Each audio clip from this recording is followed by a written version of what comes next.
I was thinking the other day, when I was down by the post office, and I was looking at the delivery trucks. You know, they have the little post office trucks that they use for, delivering in residential areas, well, downtown too, so on. But these things have a fixed route.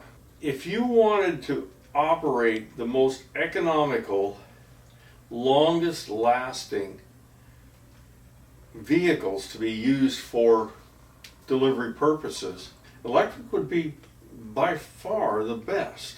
They have a fixed route. I can't say they're always fixed, but they're pretty close to that. Every once in a while there'll be some changes in them. So the battery size can be tailored to what the job is. They can be charged overnight because they're usually only used for one part of the day, and they're not going to wear out. Now, there may be battery issues, although battery issues seem to be kind of fading away as we get a little bit better on designing these batteries. But because they have a fixed route, you can just design a battery just for that route. And most of these things are at low speed. Low speed and stop and go driving is where the electric vehicle works best. I have found using my own electric car that if I drive under 40 miles an hour, stop and go driving, I will get the highest fuel efficiency that you seem to be able to get.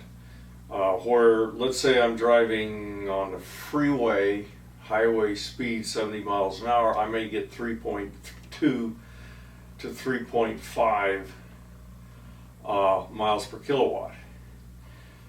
Under 40 miles an hour stop and go, I can get 6. So it's quite a bit different. And electric cars, of course, are cheaper to operate than gasoline powered cars. And in this case, far, far cheaper. So I'm not sure why we haven't seen more of these. I would expect in the next 5 years or so, and I know there's, UPS and some of these guys are considering using it, but I think this is largely untapped at this point. Another one I saw was transport vehicles, medical transport vehicles, specifically vehicles that would take people from, say, a living facility to a clinic or a hospital that had fixed routes, more or less. And I see the vehicles are usually a chassis mount, and the bus portion, the portion that the people sit in, lasts for a very long time.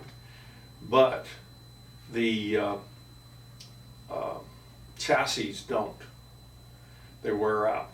They also, there's been idling problems with them. A lot of times the facilities say you have to shut these vehicles off if you're waiting for personnel to get on or get off, or you're waiting for your people to come. They shut it off simply because it makes so much pollution around the facility. There's no pollution with the electrics. Air conditioning is probably somewhat more efficient on electrics. Heat is not less efficient, but it does draw down the battery, so there's problems there, but I think that can be dealt with.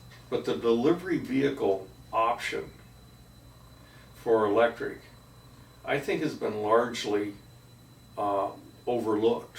I could see where we could end up with vehicles that were being used on these fixed routes with charging systems wherever they're parked to have a pretty much expected drawdown of the battery to a point every day that it would not draw the battery down below what is best for it, and it would be back up and ready to go the next day.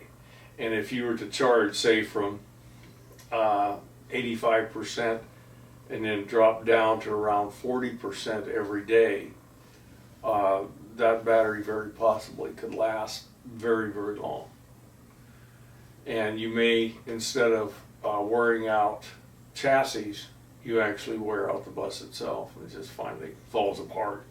So I think that's something that really needs to be looked into. Anyway, that's just a few thoughts on delivery vehicles being converted to electric. That's it on this one.